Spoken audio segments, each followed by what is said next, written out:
The afternoon sun slanted through the window of the small living room, catching the dust that danced in the air. In the corner, the old upright piano stood like a quiet friend. This was where the little girl felt most at home. The world outside was often too loud, too fast, and too confusing. Words sometimes stuck in her throat when teachers asked questions, and the school playground was a maze of rules she never quite understood. But here, with the ivory keys cool under her small fingers, everything made sense. Her teacher, a woman with kind eyes that had seen many years of music, had come every Wednesday for as long as the girl could remember. The teacher was not one for big smiles or easy praise. She believed in the music itself. "The notes are just the beginning," she would say in her soft, steady voice. "You must find the story inside them. What is this piece trying to say?" The girl would listen, her head tilted, and then try again. And sometimes, when she played a phrase just right, the teacher would simply nod, a slow, deep nod that felt better than any gold star dot. It was this teacher who had the idea. "There is a concert," she told the girl's parents one evening. The parents were proud, but cautious people. They saw how their daughter's shoulders would tense at the mention of a school play or a birthday party with too many guests. "It is a big hall," the teacher continued, "but it is a good hall. The piano is excellent. She needs to feel what it is like to share her music, not just play it for these four walls." The girl's mother twisted her hands together. "But what if? What if she gets scared? What if she freezes?" The teacher looked over at the child, who was sitting quietly on the sofa, listening to every word. "The music is her friend. It will not leave her alone up there. It will be a big step, but a necessary one." After much discussion, it was decided. The girl would play in the Young Musicians Showcase. The piece would be a short one by Chopin, a nocturne. It was a piece full of twilight feelings, a little bit lonely, a little bit sweet, like remembering a happy dream. The girl practiced. She practiced until the notes were not just in her fingers, but in her bones. The gentle rise and fall of the melody became as natural to her as breathing. The day of the concert arrived. The mother laid out a simple blue dress on the bed. It was the girl's favorite color, the color of a deep lake. "Wear this," her mother said, trying to sound cheerful. "It looks so pretty on you." The girl put it on silently. Her stomach felt like it was full of fluttering birds. The drive to the concert hall was quiet. The father turned the radio off. No one knew what to say. The girl looked out the window, watching the ordinary world go by, people buying groceries, walking dogs, living a normal Saturday. She wished with all her heart she was one of them, going anywhere but where they were going. The concert hall was not just big. It was a giant, echoing cave of sound and light. Backstage was a different kind of chaos. Children with violins tucked under their chins ran scales, their faces pinched with focus. A boy with a cello much bigger than he was looked like he might be sick. Parents whispered last-minute advice, straightening bow ties and fluffing skirts. The air smelled of rosin, perfume, and pure nerves. The girl found a quiet corner and sat on a folding chair, her legs dangling. She clutched a small stuffed owl she had brought for luck. Her teacher found her there, knelt down, and looked her squarely in the eyes. "Remember," she said, her voice barely a whisper in the din, "you are not playing for them. You are playing for the music. Just you and the piano, like in our living room. Forget the rest." The girl nodded, but the words seemed to float away from her. All she could hear was the thumping of her own heart. One by one, children went on stage. Through the heavy curtain, she could hear the polite, steady applause that greeted each performer. It sounded like distant rain. Some played well, some made mistakes. The applause always sounded the same. Then, a stage manager, a man with a clipboard, looked at her. "You're next, sweetheart. Go stand in the wing just there." Her parents gave her gentle pushes, their smiles tight with worry. She walked to the dark edge of the stage, the stuffed owl left behind on the chair. She peered out. The stage was a bright, terrifying island. The grand piano in the center looked shiny and strange, not friendly like her old one at home. Beyond the blinding lights, she could sense more than see the crowd, a dark, shapeless mass of hundreds of people. A murmur of conversation, a cough, the rustle of a program. It was a sea of waiting noise. The announcer's voice boomed. "And our next performer, at 7 years old, will be playing Chopin's Nocturne in C-sharp minor." This was it. There was no going back. She had to walk out into that bright light, all alone. Her feet felt like blocks of wood. She took one step, then another, the smooth floorboards stretching out forever. The walk to the piano was the longest journey she had ever taken. She was so small. The piano was so big. The audience was so vast. And then, as she was halfway to the bench, it happened. From the back of the dark hall, a man's voice, loud and rough, tired of waiting, rang out. "Get off the stage. Come on, let's keep it moving." Another voice, fueled by the first, joined in. "Yeah, let the real players on." A wave of uncomfortable noise rippled through the crowd, not full laughter, but a thick mix of gasps, nervous titters, and a few angry shushes. The words hit the little girl in the blue dress like a physical blow. She stopped dead, her hand finally reaching the cool, smooth wood of the piano for support. The lights burned her eyes. The faces in the first few rows came into focus for a terrible second, some pitying, some annoyed, some simply waiting. The world shrunk to the heat in her cheeks and the lump in her throat that made it hard to breathe. All her practice, all the gentle encouragement, every note she knew, vanished. There was only the command ringing in her ears, "Get off the stage." The man's shout seemed to hang in the air, mixing with the dust in the spotlight. For the little girl, everything went very quiet inside her head, even as her ears burned with the sound of the crowd's restless stirring. Her small hand, resting on the piano, felt the smooth, cool lacquer. It was the only real thing in the spinning room. The bright lights turned the audience into a dark, shapeless monster with hundreds of eyes. Her first thought was to run, to turn, to find the safety of the heavy velvet curtain, to bury her face in her mother's dress, where the world was soft and familiar. She could almost feel the path back a few steps of shame, a blur of tears, and it would be over. The people who shouted would win, but at least she would be hidden. But as she thought of turning, a worse picture flashed in her mind. Walking back. Walking through that silence and those stairs. The walk to the piano had felt long, but the walk of retreat, of surrender, would be endless. They would watch her small back in the blue dress crumble, and the memory of that walk would follow her forever. The fear of staying and the terror of leaving were two walls closing in on her dot in that tight, panicked space. Her teacher's last words found a crack to slip through. They didn't come as a full sentence, just a feeling. Asterisk you and the piano. Just you and the piano. Asterisk her eyes, which had been darting toward the dark wings for escape, slowly looked down. Her gaze fell on the keys. They were not strange or scary. They were her oldest friends. She knew the smooth, slightly worn feel of the middle C. She knew the slight click a particular black key made. This wasn't a monster.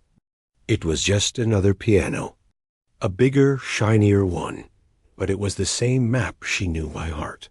A shaky breath escaped her lips. A sound the microphone near the piano picked up and whispered to the hall. With a movement so small it was almost invisible, she pulled out the piano bench.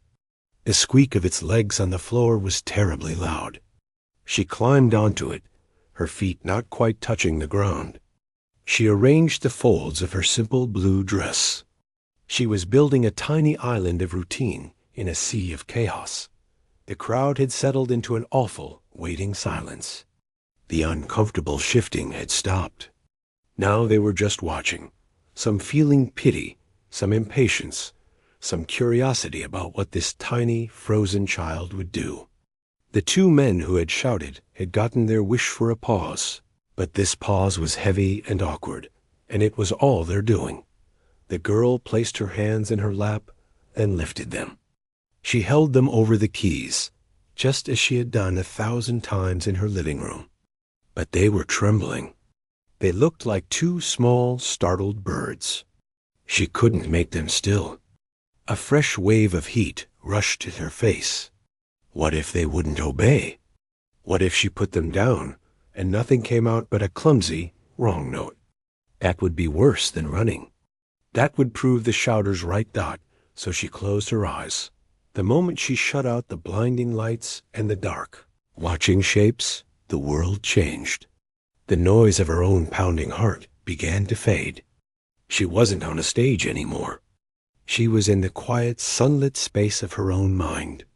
She could almost smell the familiar scent of her own home, the old books, the polish on her piano, the faint smell of soup from the kitchen dot and that darkness behind her eyelids. She didn't see notes on a page. She saw what the music was. Her teacher had always asked for the story. The story of this piece was a quiet, blue story. It was the feeling of watching twilight out of a window. It was the gentle ache of remembering a happy day that was over. It wasn't a loud or flashy story. It was a secret, a whisper. Her hands, hovering over the keys, slowly stopped their trembling. They remembered their job. They knew the shape of this whisper. Her right thumb found the starting note, not by looking, but by feel. It rested there, a gentle weight. She took another breath, deeper this time. This was it. The only way out was through. She pressed the key. The note bloomed in the silent hall. It was not a strong, confident sound. It was soft, clear, and incredibly alone. It hung in the air, pure and fragile, a single drop of sound in the vast quiet. It was a question. For a second, nothing. Then her other fingers joined, finding the next notes. The first phrase of the nocturne unfolded, slow and searching. It was hesitant, like someone telling a sad story for the first time. The melody was simple, a child's melody, but the feeling behind it was ancient and deep. Her small hands, which had seemed so helpless a moment before, now had a purpose. They were gentle. They were careful. They were telling the truth. The noise of the crowd, the last coughs, the final rustles of fabric died away completely. This time, the silence was different. It wasn't the silence of waiting or awkwardness. It was the silence of being caught by surprise. It was the silence of listening. The little girl, alone with her eyes closed on the big stage, didn't hear this new silence. She was following the path of the music. She had found her escape route, and it led straight into the heart of the song. She was safe. The shouts from the dark were now 1,000,000 miles away, fading like a bad dream in the morning light. All that existed was the next note, and the next, and the beautiful, sad story she had to tell.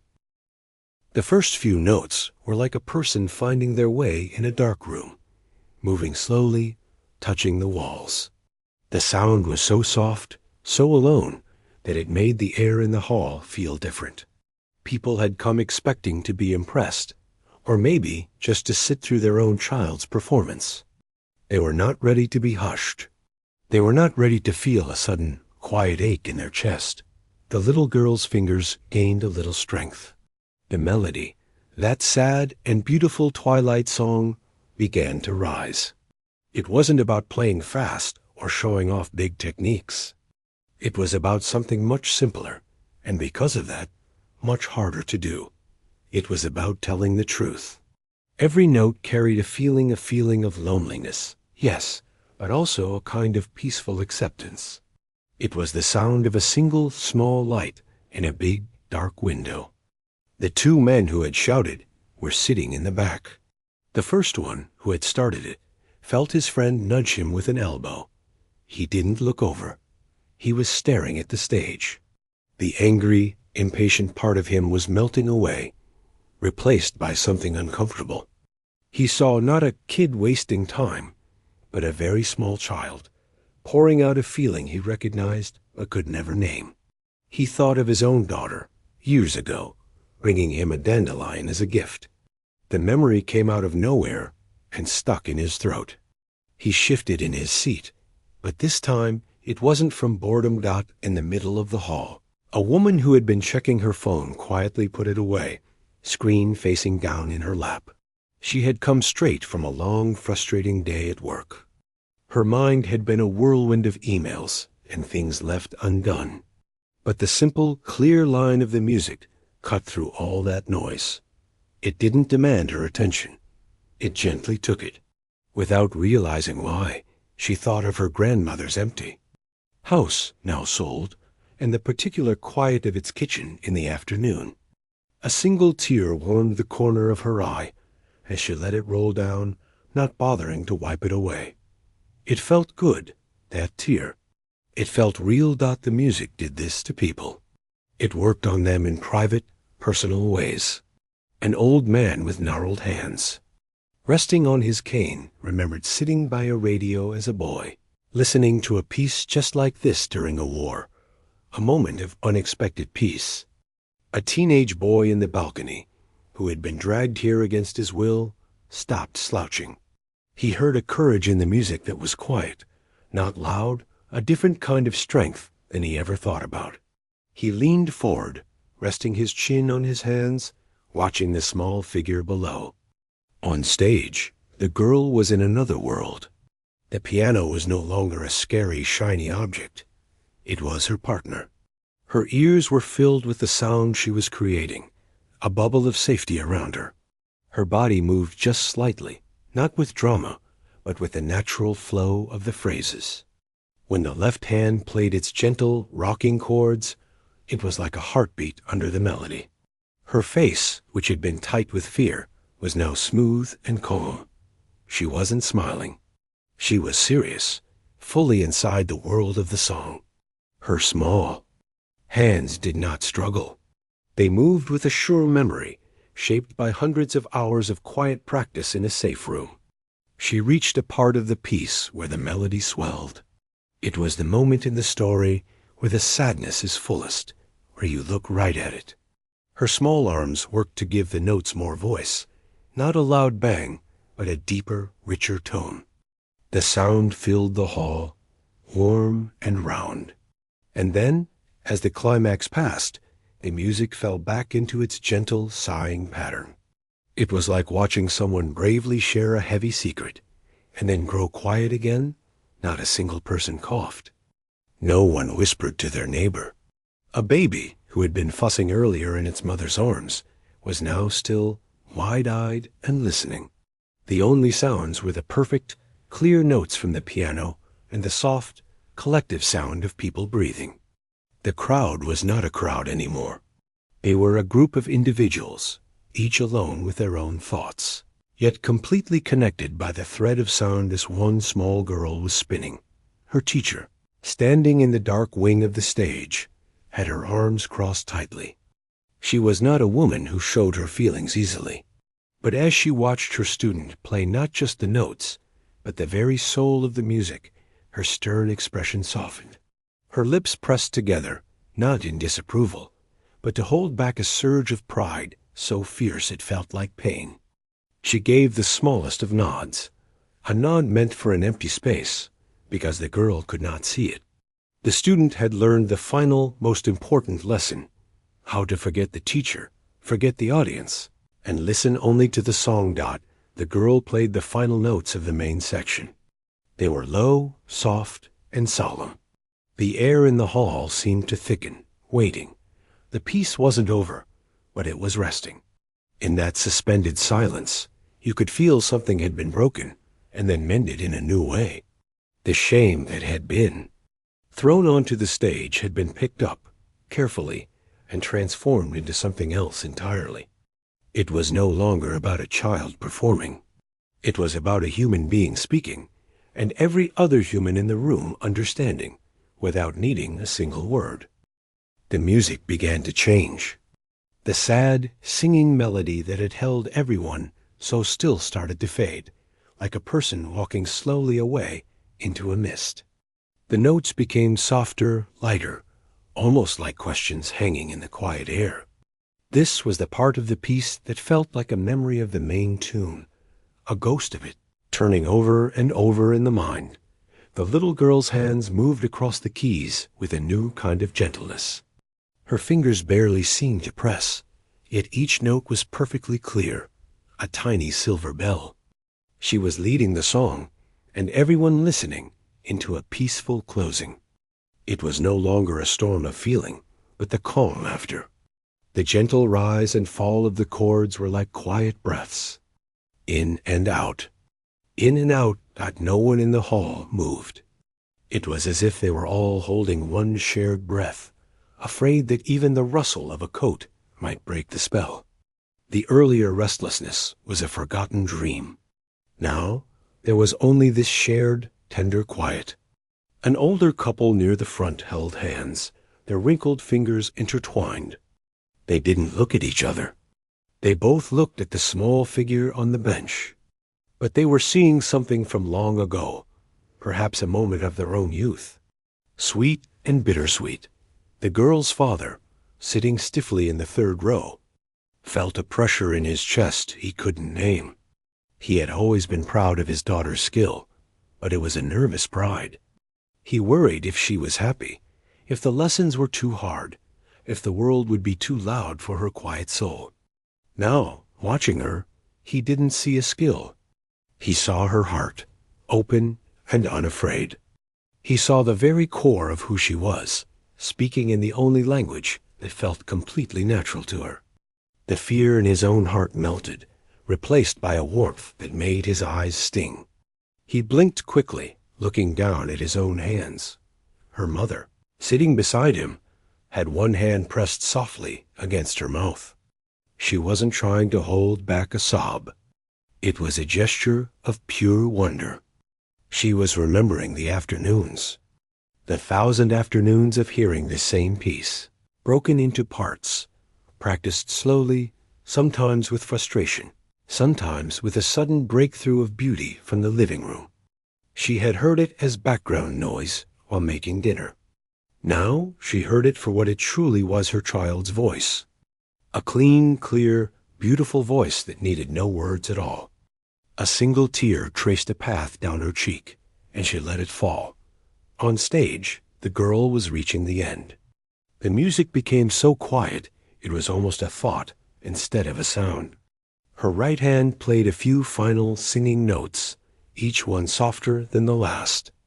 They were like feathers floating down to settle on the ground. Then, with both hands, she played the final chords. They were low, rich, and resolved. They did not end with a bang or a flourish.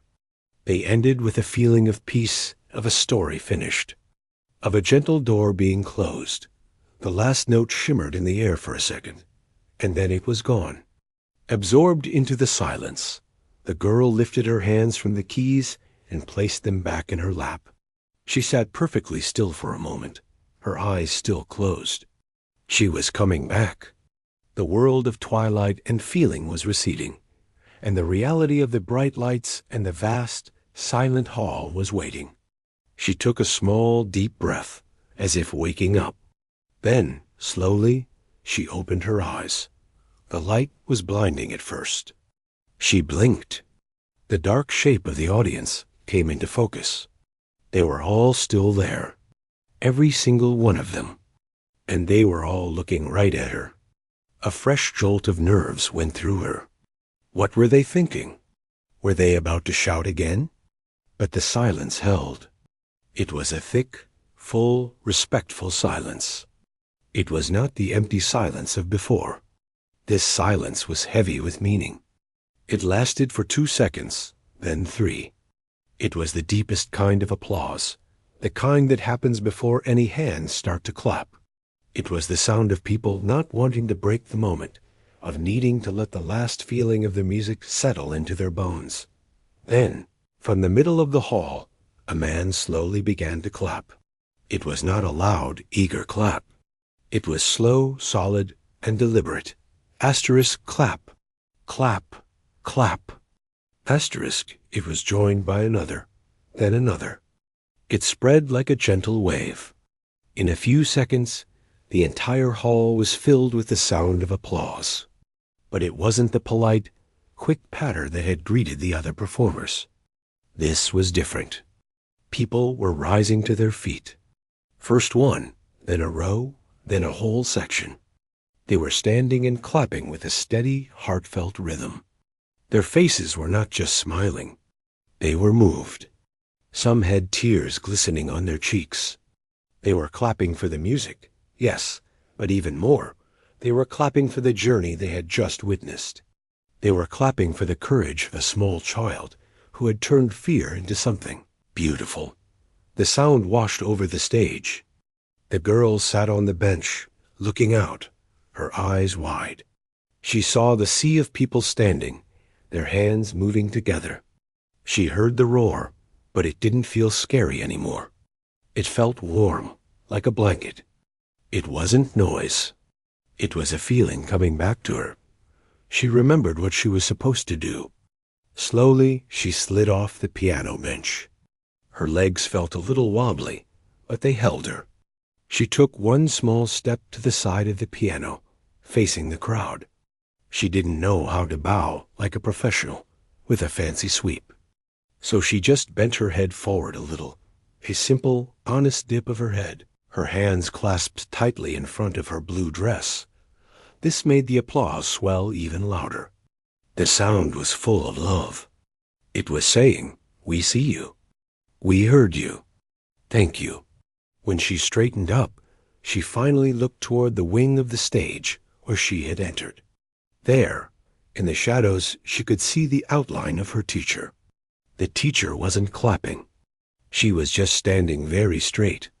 But she gave the girl one slow, firm nod. And in the darkness, the girl was sure she saw the flash of a smile. The girl turned and walked off the stage. The applause followed her, ringing in her ears, but inside she was quiet. The storm was over. She had told her story, and for the first time that whole long day, she felt completely, perfectly calm. The heavy velvet curtain felt like a wall of soft fabric as she stepped behind it. The thunder of the applause became muffled, but she could still feel its vibration through the floor. The bright, scary world of the stage was gone, replaced by the dim, chaotic backstage. But it felt different now. The air wasn't thick with nervous energy anymore. It was charged with something else, a kind of shocked awe. The first thing she saw were her parents. They had rushed from their seats and were waiting just off the side. Her mother knelt down so fast, her knees hit the floor, but she didn't seem to notice. She opened her arms wide. The girl walked into them, and the hug was tight and warm, and smelled of her mother's familiar perfume. No words were spoken. Her mother just held her, one hand cradling the back of her head, her own shoulders shaking with quiet emotion. Her father placed a large, gentle hand on her back. He didn't kneel. He just stood there, his hand a steady, warm weight. When her mother finally pulled back, her face was wet with tears, but she was smiling a wobbly, beautiful smile. "My brave girl," was all she could whisper, her voice cracking. "My brave, brave girl." The girl looked up at her father. His eyes were red-rimmed, too. He opened his mouth as if to say something wise or proud, but no sound came out. Instead, he just shook his head, smiled, and gave her shoulder a soft squeeze. That said more than any sentence could. Other people were swirling around them. Parents of the next performer were trying to shush their own nervous child, but they kept throwing glances at the girl, their faces full of admiration. The stage manager with the clipboard gave her a firm thumbs up and a wide grin. "You showgam, kid," he said, his voice rough but kind. Then her teacher was there. The other adults parted a little for her. She moved slowly, with her usual quiet grace. She didn't hug the girl. Instead, she stopped in front of her and looked down. Her stern face was softer than the girl had ever seen it. There were no tears, but her eyes were bright and deep. "Well," the teacher said, her voice low and clear, "now you know what the music is for." The girl looked up at her, not fully understanding the words, but understanding the feeling behind them. The teacher's nod backstage had been a key that unlocked a final door. The girl simply nodded back. The rest of the concert was a blur. They went back to their seats in the hall, but everything had changed. When other children played, the girl listened politely, but a quiet calm had settled inside her. The sharp fear was gone. She had left it on the stage, turned into music. She clutched her recovered stuffed owl, its soft fur comforting under her fingers. After the final bow, as the crowd began to spill out into the lobby, people kept approaching them. A woman with kind eyes touched her mother's arm and said, "That was transcendent. Thank you." An older man with a kind face bent down slightly to the girl's level. "You played with true feeling, young lady. You reminded an old man of why he loves music." She didn't know what to say, so she just hid a little behind her father's leg. The two men who had shouted never came forward. But as the family was leaving, the girl's father saw one of them near the doors. Their eyes met for a brief second. The man's face was not angry or ashamed. It looked thoughtful, even a little sad. He gave a small, almost imperceptible nod to the father, who accepted it with a slow nod of his own. No apology was spoken, but something had been settled without words. The car ride home was the opposite of the earlier ride. The silence was comfortable, filled with the echoes of what had happened. The girl leaned her head against the cool window, watching the streetlights blur past. She felt tired, but a good tired, like after a long, satisfying day of play. That night, as her mother tucked her into bed, she asked the question that had been floating in her mind. "Mama, why were they shouting at first?" Her mother smoothed her hair. She chose her words carefully, because sometimes people forget how to listen. They get impatient. They forget that important things, beautiful things, often start very small and quiet. They forgot to be kind. "But then they listened," the girl said. "Yes," her mother said, her voice full of warmth. "You helped them remember. You played so honestly, so true, that they couldn't help but listen. You turned a bad moment into a gift. For them and for you." The girl thought about this. She thought about the wall of sound that had come back at her after the last note, the standing, clapping, the feeling of warmth. It wasn't that the shout had disappeared. It was that her music had become a bigger, stronger sound. It had swallowed the shout and changed it into something else. She would not remember this night as the night people were mean. She would remember it as the night she learned her own secret. The world could be loud and scary. It could shout things that hurt. But she had a place to go. She had her own voice, made of keys and strings and feeling. And when she used that true voice, it didn't just protect her. It could change the room. It could turn a crowd of strangers into a group of people sharing a single, quiet feeling. Her mother kissed her forehead and turned out the light. The girl lay in the dark, her hands resting on her chest. In her mind, she could still see the black and white keys. She could still feel the gentle weight of the notes under her fingers. She wasn't a hero in a story. She was just a girl who loved the piano.